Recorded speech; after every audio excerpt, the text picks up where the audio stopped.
still believe in us.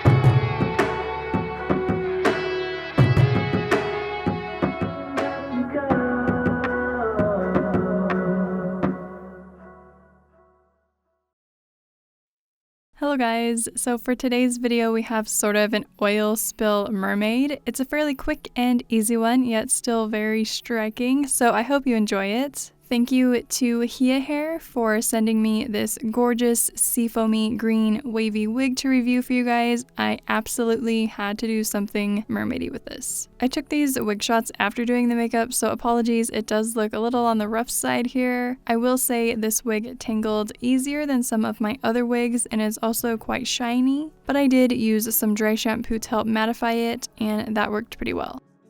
The hair overall is pretty thick, but if we take a closer look near the roots, it is sparse in areas, which I'm sure if you worked with it and styled it more, you could easily hide. Overall, the color and style are beautiful, and the wig retails for $79.99 on sale, which isn't too bad at all for a lace front. The wig has 3 combs inside the cap to help secure it, as well as the adjustable bands that hook on the bottom to help customize the fit. It has a nice stretchy mesh cap, which I love, and then also it comes with the 2 nylon stocking wig caps. I decided to try and put my hair in a bun this time rather than a braid, which was quicker, but as I thought, wasn't able to flatten as much as if you were to braid it and swirl it up into the cap. So there is a bit more of a lump back there, but it also does add some extra security, so you've got some pros and cons there. I intended to wait and add the gloss to the section on my forehead, but I kind of forgot, which made putting the wig on a bit more difficult, so just keep that in mind if you're going to be doing this. I'm securing the combs in front of the wig cap, and then we are good to go. And here you can see the root area with the wig on. You can see some of the wefts in there, mainly at the top of the head. But if you guys want to check out their wigs for yourselves, I will have all of their information and links down below. Moving on to the makeup, I've already applied some concealer and powder as a base, and I don't know if you guys can tell, but I am back in my usual setup, and I actually got some new lights as well, and I am so happy about it. I'm first taking a purple cream color and applying that using a damp beauty sponge, starting around where I would usually contour. Along the cheekbones, up onto the temples, blending in onto the eyelids, as well as down the sides of the neck and onto the ears a bit.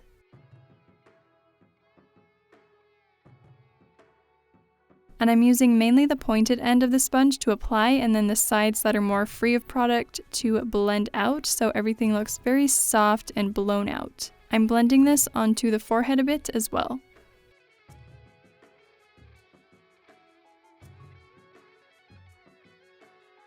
I decided to take this down onto the shoulders, being sure to blend it out onto the back of the shoulders so we don't have any harsh edges.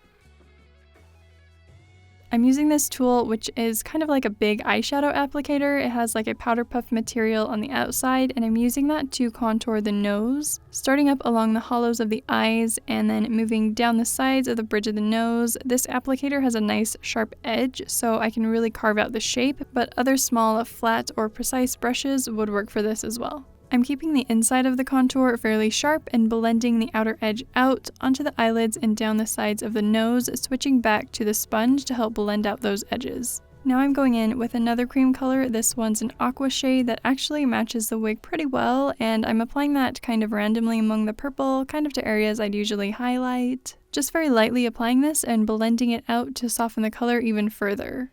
The purple shading I made pretty symmetrical, but I wanted this color to be a bit more randomly placed. Using a clean damp sponge just like the previous one, again using the pointed end to apply and a clean side to help blend out. Taking this down onto the neck, around the collarbone, and onto the shoulders as well. I also decided to apply this at the corners of the mouth, again blending it out to really soften the color. Now I'm going in with a few different purple eyeshadows, one cooler and more muted, and then a more pinky toned purple, and starting with the cooler one, my plan was just to set the cream color with the eyeshadows, but this particular shadow was not playing well at all with the cream makeup and was getting very patchy and just weird looking, which wasn't going to fly because I wanted the purple to look nice and soft. So I ended up powdering everything with a colorless powder to set it in place and then trying again with a couple different brushes.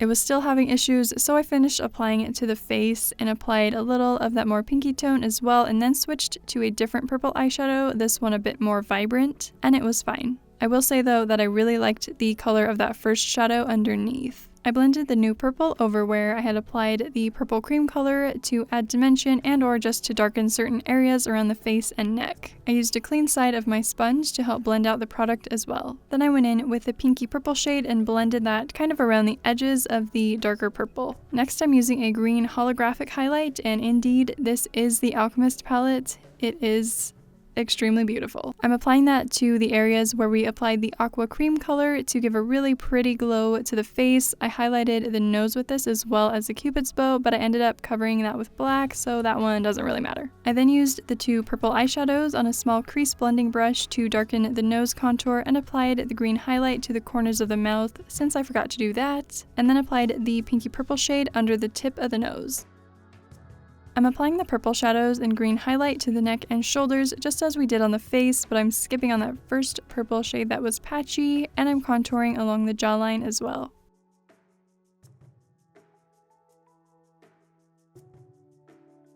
In the end, I decided to pretty much bathe myself in this green highlight along with the purple, also from the Alchemist palette.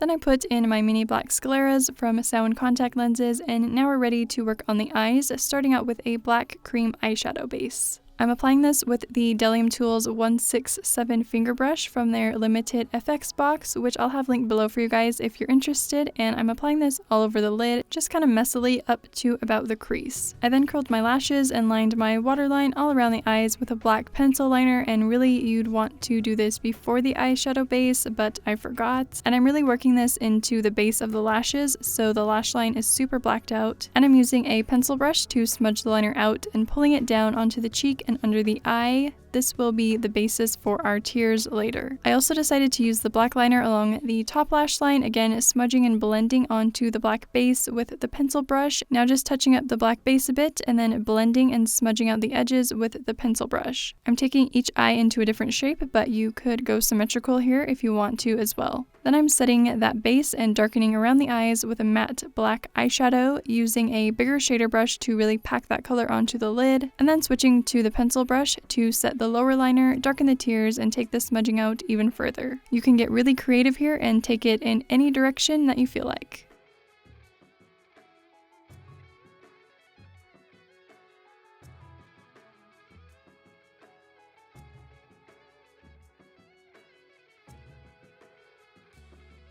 Next, I'm applying a glitter primer kind of randomly along the tears and onto the black, wherever you may want to add some glitter, and I'm stippling over those areas using a small smudge brush. I'm using a really pretty gunmetal gray glitter from Makeup Forever on that same brush to stipple over the areas we primed. You can apply less to some spots and more to others, however you want it to look. Be really careful applying near the eyes, and especially don't use a craft glitter around the eyes. I've definitely done it in the past, but you can really cause damage to your eyes if it gets in there, so always better to be safe rather than sorry. For the gloss, I'm using the clear lid lacquer from NYX, patting that all over the black and tear areas just using my fingers. You'll want to be careful, or at least take note that this is going to lift some of the black pigment and glitter as you apply it, so you don't make an even bigger mess than you want to. I decided to add some smudgy black areas down the neck, chest, and shoulders, and I used the same products and brushes that I used for the eyes, starting with the black eyeshadow base. I used a larger flat brush to apply more product to the center of the larger areas to darken, and then switched to the pencil brush to drag down for the drips and add more smudging.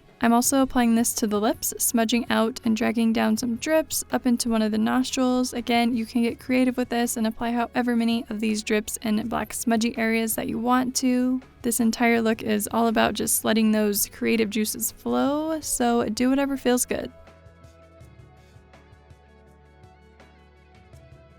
following that eyeshadow base with the black eyeshadow, then decided to make them super dark using a black liquid lipstick, applying that to the main areas of the lips and then smudging it out a bit before it dries. Then glitter base, glitter, and gloss over top. And if you're curious, I really didn't have any issues with the gloss making this combination of eye products crease like at all, which I was super surprised and happy about, so I just thought I would throw that note in for you. For the brows, I'm just using my finger to apply some of the gloss to them, and then I used a clear brow gel to brush and set the hairs upward so they have kind of a messy look. Then applying a black mascara to black out the lashes. Moving back to the neck and chest, we're finishing up with the eyeshadow, glitter base, glitter, and gloss. And I didn't use the black pencil liner on these pieces, so that's why they don't look quite as dark as the eyes. For the tears and drips, I'm going in with a black water-activated body paint, first swirling my brush around to pick up a good amount of product, and I'm also going to be using a Q-tip to help catch some of the ends of the drips if I want them to stop at a certain spot. I'm dipping the brush in some clean water so it's nice and saturated, then we're pressing the wet brush onto the top of the places we want the drips to go. And if it doesn't quite drip, just dip the brush back into the water to pick up more and try again. You can turn, lift, tilt, and nod your head to help control the direction of the drips, but sometimes they just have a mind of their own. If you want more opaque tears, you can pick up more of the body paint, then dip back into the water, or you can just continue dipping your brush into the water, letting the black run out as you go, which I did a bit of both here. You may also want to have a towel on your lap if you're worried about making a mess. You can add as many drips as you want to. This is like the most fun part for me, and I love what it adds to the look, especially with all the different opacities. If you can clearly see where any of the drips start, you can use your finger as well as your pencil brush, which now has the body paint on it, to help blend it in better with the rest of the black. I use the pencil brush to add in more smudging around the eyes and mouth as well, patting over with my finger to tone it down. I decided to add a bit onto the forehead as well, then later applied the other black products to the area just like before. I also wanted to have my teeth blacked out for this, so I was gonna do that now with some tooth enamel, but I could not get the dang thing open. So note to self, make sure the top is clean before you close it again. So I decided to take a break and put my wig on, then I applied a little of the black and purple along the hairline so the lace would blend in better with my skin.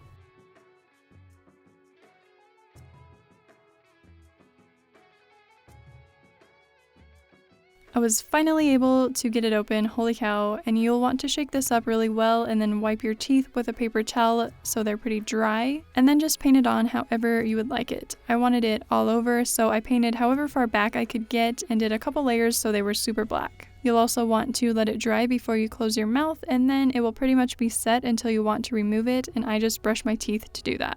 Once that's dry, this look is complete, so I hope you enjoyed this one. I love doing these more artsy, creative, flowy looks, and I'd love to see your interpretations. So please don't forget to tag me on Instagram or Facebook if you do recreate something like this. Thank you guys so much for watching as always, and I will see you in the next one.